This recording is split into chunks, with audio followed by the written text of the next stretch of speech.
അതേപോലെ ലോട്ടറി എടുക്കും 1500 രൂപ 800 രൂപ 600 രൂപയ്ക്കൊക്കെ ദിവസം തോറും ലോട്ടറി എടുക്കുന്നവരുണ്ട്. അടുത്ത സമയത്ത് ഒരു സഹോദരൻ ഇങ്ങനെ ലോട്ടറി എടുപ്പാൻ അദ്ദേഹം ഹോസ്പിറ്റലിൽ കഴിഞ്ഞ ദിവസം വന്നതേ ഉള്ളൂ.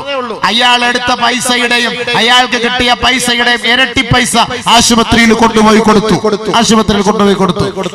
എന്തിനാണ് ആ പൈസ? ചൂതാട്ടമാണത്. ആരാന്റെ ഹറാമായ പൈസയാണ്. ആ പണം നമുക്ക് വേണ്ട മക്കളെ, നമ്മുടെ മക്കൾക്ക് കൊടുക്കരുത്, നമ്മുടെ ഭാര്യയ്ക്ക് കൊടുക്കരുത്, നമ്മുടെ വാപ്പാക്കും ഉമ്മാക്കും കൊടുക്കരുത്.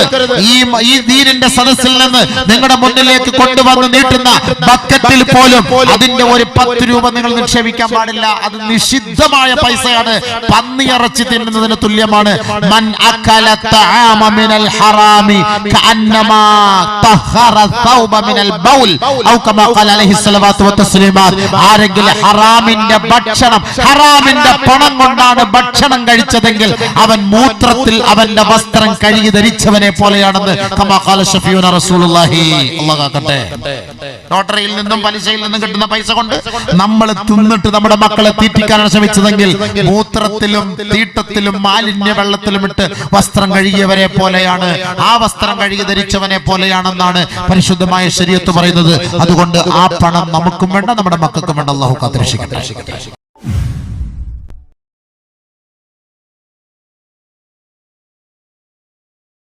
റസൂലുള്ളാഹി സ്വല്ലല്ലാഹു അലൈഹി വസല്ലം തങ്ങൾ പറഞ്ഞു, വഅഖിലിഹിമുർ റിബാ, പലിശ തിന്നുക. പലിശയിലൂടെയും ചൂതാട്ടത്തിലൂടെയും പൈസകൾ ശേഖരിച്ചുകൊണ്ട് മക്കൾ അത് ഹലാലോ ഹറാമോ ഒന്നും നോക്കാതെ തിന്നുക. പലിശ സർവ്വസാധാരണ വീട് വെക്കാൻ വേണ്ടി ചുമ്മാ നമ്മുടെ വീട്ടിൽ ബർക്കത്തില്ലാത്തത്.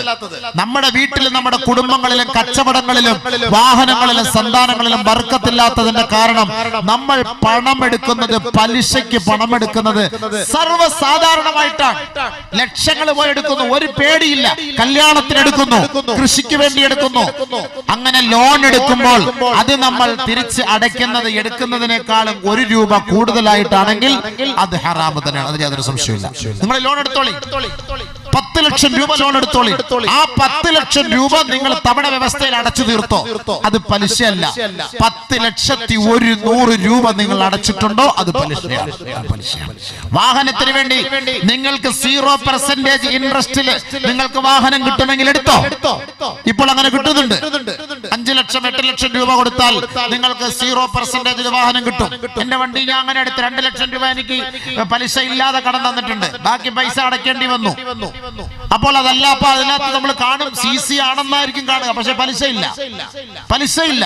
പലിശ കൊടുത്തുകൊണ്ട് 60,000 രൂപ വില വരുന്ന വണ്ടി 80,000 രൂപ 90,000 രൂപ 65,000 രൂപ കൊടുത്തിട്ടാണ് നമ്മൾ വാഹനം വാങ്ങുന്നതെങ്കിൽ അത് പലിശയാണ്. ആ വാഹനത്തിലൂടെ യാത്ര ചെയ്യൽ നമ്മൾ സൂക്ഷിക്കണം.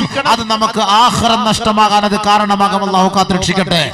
അതേപോലെ ലോട്ടറി എടുക്കും 1500 രൂപ 800 രൂപ 600 രൂപയ്ക്കൊക്കെ ദിവസം തോറും ലോട്ടറി എടുക്കുന്നവരുണ്ട്. അടുത്ത സമയത്ത് ഒരു സഹോദരൻ ഇങ്ങനെ ലോട്ടറി എടുപ്പാൻ അദ്ദേഹം ഹോസ്പിറ്റലിൽ കഴിഞ്ഞ ദിവസം വന്നതേ ഉള്ളൂ. അയാൾ എടുത്ത പൈസയുടെയും അയാൾക്ക് കിട്ടിയ പൈസയുടെയും ഇരട്ടി പൈസ ആശുപത്രിയിൽ കൊണ്ടുപോയി കൊടുത്തു. എന്തിനാണ് ആ പൈസ? ചൂതാട്ടമാണത്. ആരാന്റെ ഹറാമായ പൈസയാണ്. ആ പണം നമുക്ക് വേണ്ട മക്കളെ, നമ്മുടെ മക്കൾക്ക് കൊടുക്കരുത്, നമ്മുടെ ഭാര്യയ്ക്ക് കൊടുക്കരുത്, നമ്മുടെ വാപ്പാക്കും ഉമ്മാക്കും കൊടുക്കരുത്. ഈ ദീനിന്റെ സദസ്സിൽ നിന്ന് നിങ്ങളുടെ മുന്നിലേക്ക് കൊണ്ടുവന്ന് നീട്ടുന്ന ബക്കറ്റിൽ പോലും അതിന്റെ ഒരു 10 രൂപ നിങ്ങൾ നിക്ഷേപിക്കാൻ പാടില്ല. അത് നിഷിദ്ധമായ പൈസയാണ്. പന്നിയിറച്ചി തിന്നുന്നതിന് തുല്യമാണ്.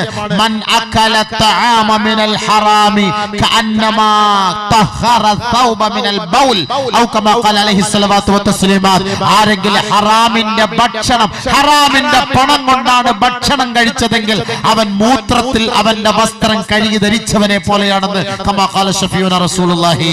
അല്ലാഹു ആകട്ടെ. ലോട്ടറിയിൽ നിന്നും പലിശയിൽ നിന്നും കിട്ടുന്ന പൈസ കൊണ്ട് നമ്മൾ തിന്നിട്ട് നമ്മുടെ മക്കളെ തീറ്റിക്കാനാണ് ശ്രമിച്ചതെങ്കിൽ മൂത്രത്തിലും തീട്ടത്തിലും മാലിന്യ വെള്ളത്തിലും ഇട്ട് വസ്ത്രം കഴുകിയവരെ പോലെയാണ്, ആ വസ്ത്രം കഴുകി ധരിച്ചവനെ പോലെയാണെന്നാണ് പരിശുദ്ധമായ ശരീഅത്ത് പറയുന്നത്. അതുകൊണ്ട് ആ പണം നമുക്കും വേണ്ട, നമ്മുടെ മക്കൾക്കും വേണ്ട. അല്ലാഹു കാത്തുരക്ഷിക്കട്ടെ. ഇന്ന് വരെ മേടിച്ചിട്ടുണ്ടോ? ഇന്ന് രാത്രി വെള്ളിയാഴ്ച രാവോട് കൂടി പൊരുത്തപ്പെട്ടേരെ. അല്ലാഹു അസ്തഗ്ഫിറുല്ലാഹ്. ഇനി മേലില്ല. ഇനി ഞാൻ എടുക്കില്ല. ലോട്ടറി ഉണ്ടോ പോക്കറ്റ്? കീറിക്കള. വേണ്ട, ഈ പണം അറിയില്ലായിരുന്നു, ഈ ചൂതാട്ടത്തിന്റെ പൈസ എനിക്ക് വേണ്ട പടച്ചവൻ എന്ന് കീറിക്കളഞ്ഞ് തൗബ ചെയ്ത് അല്ലാഹു മാപ്പാക്കി തരും. പലിശ വാങ്ങിയിട്ടുണ്ടോ? അതിന്റെ തൗബ എന്താ? 5 വർഷം പലിശ വാങ്ങിയ ഒരാൾ തൗബ ചെയ്യുന്ന രാത്രി പോലെ, അല്ലാഹുവേ 5 വർഷമായിട്ട് ഞാൻ കുറെ പലിശയ്ക്ക് ഞാൻ തിന്നവനാണ്, ഞാൻ വീട് വെച്ചത് അതാണ്, തോട്ടം വാങ്ങിയത് അതാണ്, ഇന്നും മുതലില്ല പടച്ചവനെ, എല്ലാം ഞാൻ മാപ്പാക്കണേ പടച്ചവനെ, ഞാൻ തിന്നൂല അല്ലാ, ഒരിക്കലും ഇല്ല അല്ലാ.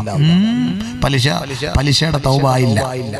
10 വർഷം കൊണ്ട് എത്ര രൂപയാണോ പലിശ ഇനത്തിൽ നീ തിന്നത്, ആ പലിശയുടെ പൈസ കൊണ്ടുപോയി ആരിൽ നിന്നാണോ വാങ്ങിയത് അവർക്ക് മടക്കി കൊടുക്കണം. അതാണ് നിന്റെ തൗബ, അതാണ് തൗബ. ഹജ്ജിന് പോയി 10 വർഷം, ഹജ്ജിന് പോയി 10 വർഷം പലിശ എന്നിട്ട് 10 വർഷം ഹജ്ജിന് പോയി, ഒരൊറ്റ ഹജ്ജ് കബൂലായിട്ടില്ല. നിങ്ങൾ വിചാരിക്കുക ഹജ്ജ് കബൂലായെന്ന് ഓടിപ്പോ, അള്ളാഹ് എടുക്കലേക്ക്. ആധാർ എടുക്കാൻ മറക്കല്ലേ, മയ്യത്തിന്റെ കൂടെ വെച്ചേക്കണം ആധാറും കൂടെ. ഞാൻ ഹജ്ജ് ചെയ്ത അള്ളാഹ്, ഹജ്ജ് ചെയ്ത അള്ളാഹ്. പലിശക്കാരന്റെ തൗബ 10 വർഷം, 5 വർഷം, 1 വർഷം, 6 മാസം അവൻ പലിശയ്ക്ക് പൈസ വാങ്ങി തിന്നിട്ടുണ്ട്. ആ പൈസ ആരിൽ നിന്നാണ് വാങ്ങിയത് അവർക്ക് മടക്കി കൊടുത്തേ, അതാണ് അവന്റെ തൗബ. ഒരാൾ വ്യഭിചരിച്ചു, അവൻ തൗബ ചെയ്തു, അല്ലാഹ് അറിയാതെ വന്നുപോയി, മാപ്പാക്കണേ പടച്ചവനെ, നീ ഇല്ല റഹ്മാനെ, ഒരിക്കലും ഇല്ല പടച്ചവനെ, പ്രശ്നമില്ല. പക്ഷെ പലിശ അതല്ലല്ലോ, മറ്റവന്റെ ഹക്കല്ലേ. 10,000 രൂപ തരേണ്ട സ്ഥാനത്ത് 12,000, 15,000 നീ വാങ്ങിയില്ലേ, 3,000 അവന്റെ ഹക്കാണ്, അതാ നീ തിന്നത്, അത് മടക്കിക്കൊട്, എന്നാലേ നിന്റെ തൗബ സ്വീകാര്യമാവുള്ളൂ. ഇല്ലെങ്കിൽ അത് ആശുപത്രി അള്ളാഹ് ഒളിപ്പിക്കുകയും ചെയ്യും, നിനക്ക് നാളെ നരകത്തെ ശിക്ഷയും കിട്ടും. അള്ളാഹ് കാത്തുരക്ഷിക്കട്ടെ. കുടുംബ ബന്ധം മുറിക്കൽ, കണ്ടാൽ സലാം പറയില്ല, മിണ്ടൂല, അയൽവക്ക ബന്ധമില്ല, രക്തബന്ധമില്ല, കൊച്ചാപ്പ മൂത്താപ്പമാരെ കണ്ട സ്നേഹമില്ല, ഇളയാപ്പ മൂത്താപ്പ കണ്ട സ്നേഹമില്ല, നാത്തൂമാരെ കണ്ട സ്നേഹമില്ല, ഭാര്യ വീട്ടുകാരെ കണ്ട സ്നേഹമില്ല, ഭർത്താവിന്റെ വീട്ടുകാരെ കണ്ട സ്നേഹമില്ല, വാപ്പായി മക്കളും തമ്മിൽ വഴക്കാണ്, ചെറിയ ചെറിയ വേലിക്കല്ലിന്റെ പേരിൽ, മതിലിന്റെ പേരിൽ, വസ്തുവിന്റെ പേരിൽ, ചെറിയ ചെറിയ പ്രശ്നത്തിന്റെ പേരിൽ വർഷങ്ങളായിട്ട് മിണ്ടാതിരുന്നിട്ട് വർഷങ്ങളായി സലാം പറഞ്ഞു നടന്നവരെ ചെറിയ ചെറിയ പ്രശ്നത്തിന്റെ പേരിൽ കണ്ടാൽ സലാം പോലും പറയാത്ത ഒരു സാഹചര്യത്തിലേക്ക് മനുഷ്യൻ മാറിയെങ്കിൽ ഓർത്തോ, അള്ളാഹുവിന്റെ ശിക്ഷ, ഭീകരമായ ശിക്ഷ ഇനിയും വരാൻ പോകുന്നതിന്റെ ഏറ്റവും വലിയ തെളിവാണ്. കുടുംബ ബന്ധം മുറിക്കലാണ്, ദീനിന്റെ പേരും പറഞ്ഞ്, ദഅവത്തിന്റെ പേരും പറഞ്ഞ്, ഇസ്ലാമിന്റെ പേരും പറഞ്ഞ്, ശരീഅത്തിന്റെ പേരും പറഞ്ഞ് പരസ്പരം കണ്ടുമുട്ടിയവർ, സലാം പറഞ്ഞവർ, കൈകോർത്തവർ, മുസാഫഹത്ത് ചെയ്തവർ, മുആനഖത്ത് ചെയ്തവർ, ഇപ്പോൾ കണ്ടാൽ സലാം പറയാത്ത ഒരു സാഹചര്യത്തിലേക്ക് കടക്കുന്ന ഒരു അവസ്ഥ വന്നാൽ നബിയുനാ റസൂലുള്ളാഹി സ്വല്ലല്ലാഹു അലൈഹി വസല്ലമ തങ്ങൾ പറഞ്ഞു, അല്ലാഹുവിന്റെ ശിക്ഷ, അല്ലാഹുവിന്റെ ശിക്ഷ, അവന്റെ പ്രതിഭാസം തീർന്നിട്ടില്ല. പ്രകൃതിയുടെ പ്രതിഭാസം അവസാനിക്കുന്നില്ല. കുടുംബ ബന്ധങ്ങൾ പരസ്പരം കോർത്തിണക്കാത്തിടത്തോളം കാലം ഇനിയും ഉരുൾപൊട്ടലും ഭൂകമ്പങ്ങളും ഭൂമി പിളർക്കലും ജലപ്രളയങ്ങളും ഉണ്ടാകാൻ സാധ്യതയുണ്ട് എന്ന് ഹദീസ് പരിശോധിച്ചാൽ നമുക്ക് കാണാം. ഈ 5 കാര്യങ്ങളിൽ നിന്ന് നമ്മൾ മോചിതരായാൽ ഇൻഷാ അല്ലാഹ് പടച്ചവന്റെ ഭാഗത്തു നിന്നുള്ള സഹായം നമുക്ക് പ്രതീക്ഷിക്കാം. ഇല്ല എങ്കിൽ ഇനിയും വലിയ ശിക്ഷകളെ കൊണ്ട് അല്ലാഹു പരീക്ഷിക്കും. പടച്ചവൻ കാത്തുരക്ഷിക്കുമാറാകട്ടെ.